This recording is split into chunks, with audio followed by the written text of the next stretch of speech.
I cannot believe my luck tonight. There's actually still stuff to talk about in the Donald Trump tax return that nobody's really concentrated on yet.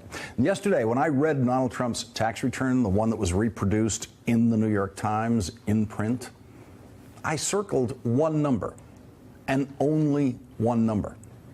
The most important number in the return to me and to Donald Trump. The number that exposes Donald Trump's darkest secret. And I can't believe that that number is still just sitting there in the tax return, and no one's really talking about it yet. The New York Times article didn't even really mention that number. It is the number that humiliates Donald Trump. And so I'm not the only one who's happy that it's still sitting there waiting to be talked about. Donald Trump has to be very happy tonight with the media coverage so far because no one has paid any attention to that number on his New York State tax return, the one that is most important to him. It's not the $915 million in losses that the return shows. That's the thing he insists makes him smart, because that's the thing that allows him to pay no federal income taxes, possibly for 18 years. Losses like that apparently still allow Donald Trump to pay zero income taxes, because in the debate last week, he had a very easy opportunity to deny that he pays no income taxes, and he didn't do that. Or maybe he doesn't want the American people, all of you watching tonight, to know that he's paid nothing in federal taxes, because the only years that anybody's ever seen were a couple of years when he had to turn them over to state authorities when he was trying to get a casino license, and they showed he didn't pay any federal income tax. So that makes me smart. You know, if Donald Trump was paying federal income taxes now, he would have said, that makes me smart, and I pay a lot of federal income taxes now, or I've paid a lot of federal income taxes since then. We had gotten to the point Sunday, when the New York Times revealed these documents, that it wasn't really surprising news that Donald Trump paid no federal income tax. But what we got on Sunday was very, very important. It was proof that he paid no federal income tax for the tax year 1995. And it was proof of something else. Something that is Donald Trump's darkest secret. Donald Trump's darkest secret has nothing to do with how his hair is attached to his head, or his marital infidelities, or his many business bankruptcies. There's plenty of public information on all of that already. Donald Trump's darkest secret is the truth behind the piece of his image that is most important to him. And we know that it is important to Donald Trump, very important, that you think that his fingers are not short, even though his every hand gesture proves the opposite. It is very important to Donald Trump that you think that these cylindrical protuberance that you cannot see, that you would never want to see, is not short. Look at those hands. Are they small hands? And he referred to my hands. If they're small, something else must be small. I guarantee you there's no problem. I guarantee it. Donald Trump is obviously oblivious to the general societal agreement among virtually everyone who can spell the word psychiatrist, that verbal guarantees of that sort are usually contraindicators. That sort of guarantee he felt compelled to offer from the presidential debate stage is almost a guarantee of the opposite. And so it is with male bragging generally. If you tell me what a guy brags about, I can tell you what he's lying about. And what does Donald Trump brag about the most? What does he brag about more even than body parts? What does he brag about even more than his ability to romance women who have a strong attraction to moneyed men? What does Donald Trump think is the single most important thing about Donald Trump? I'm really rich. I'm one of the very rich. In all fairness, I'm rich. Hey, I'm rich. I'm rich. Have you ever heard this guy say that? I'm very rich. How about this guy? You ever hear him say that? There are a lot of richer people than Donald Trump. Bill Gates is 20 times richer than Donald Trump, according to the Forbes estimate of Donald Trump's wealth. Forbes estimates that Donald Trump is worth only half of what Donald Trump says he's worth. Forbes says he's worth only about $4 billion. Each Koch brother is worth 10 times more than Donald Trump, according to Forbes, each one of them. But what if Donald Trump isn't even worth what Forbes says he's worth. Forbes has never had a chance to look at Donald Trump's 1995 tax return or any tax returns until now.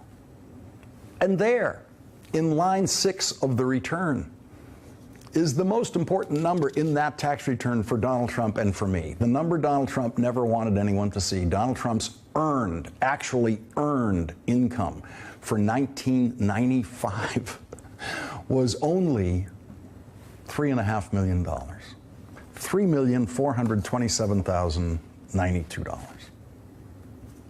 That is less than local New York TV news anchors earn in a year. $3,427,092. $3,427,092. It's a huge income, just a huge, gigantic, life-changing income for anyone who doesn't call himself a billionaire. Billionaires have incomes of hundreds of millions of dollars a year, some of them $1 billion or more a year in income. There are corporate executives with incomes of $40 million a year, employees, $40 million a year, and they're not billionaires. It's hard to be a billionaire. It takes a lot of money to be a billionaire. Most ultra-rich people who have more money than they know what to do with are not billionaires. Shortstops and actors make $15 million a year, and they're not billionaires. $3.4 million in earned income in 1995? 8 years before that, Donald Trump was claiming billionaire status. You are the antithesis of the billionaire recluse, the Howard Hughes, aren't you? I don't know about that. I know that I work very hard. I love what I'm doing. He also knows that Howard Hughes was a real billionaire, and he isn't. Of course, if Donald Trump was only lying about being a billionaire right up to the 1990s, and then he actually became a billionaire, he could prove that by releasing his tax returns. But as of now, all of the tax information that has ever been seen on Donald Trump shows him to be a billionaire only in his own mind. Joining us now, David K. Johnston, the Pulitzer Prize-winning journalist and columnist for the Daily Beast. He is the author of The Making of Donald Trump. Also with us, Daniel Shaviro, Wayne Perry, professor of taxation at the New York School of Law. David, the other thing I noticed on there was he's got $7 million in interest income, which is an indicator of maybe $100 million in interest-producing assets. 100 to 150. Yeah, and we're still, there's no indicator of billionaire in these tax returns. There is no evidence whatsoever that Donald Trump is a billionaire. He's a wealthy man. Anybody who makes $3.4 million is a wealthy man. Right. But there's no indication at all that he's a billionaire, and there never has been any indication. So how did he pile up the $915 million in losses? You have mapped it out, and I read it, and I believe I understand it, but I can't explain it. It's one of those things that I only have in here now. I haven't got it to the point where I can say it. Start with $1 billion of highly leveraged assets that your banks put up all the money for and mismanage them is the short version of that. But what's astonishing is what he did with this $900 million. It's only good for 18 years. Mm-hmm. That means he would have to be making way above $3.4 million, or even with the interest, $10 million a year for it to be useful to him. He can't take it all. He will run negative income all the way until it's run out. He wasn't even smart enough as a businessman to figure out how to reorganize his finances so that other people could, in fact, buy those tax losses and reduce their own tax bills. Right. Something, by the way, I advised him to do over lunch in 1990. But, Professor, this thing about the $900 million, if he really was a billionaire and he had a year where he made, say, $300 million, if he did that 3 years in a row, that loss would disappear in 3 years. The fact that he could use that loss for 18 years is an indicator that he's making less than, on average, $50 million a year. You know, it's a funny number in that thing that he only paid himself $6,000 of salary, although I think he might have been overpaid given that he's losing $900 million. So that was sort of, the tax lawyer in me says that's kind of an attempt to scam the Social Security and Medicare systems by having very low, especially in Medicare, it never runs out. You have to pay tax on that, so he pays himself a lowball salary, but then again, maybe because you only pay payroll taxes on that salary income, so yeah, he gets to right. keep it low. But you've also raised the possibility that even in the debt, it's other people's money, yeah. meaning it's yeah. other people's debt that he's exploiting for his tax return. Yeah, no, the money he put up was mainly debt money, and so is the bank. So I think net operating losses, some tax people will say, well, if you lose the money, you shouldn't have income until you earn it back and more. But if it was losing other people's money, that's kind of a different kettle of fish. David, what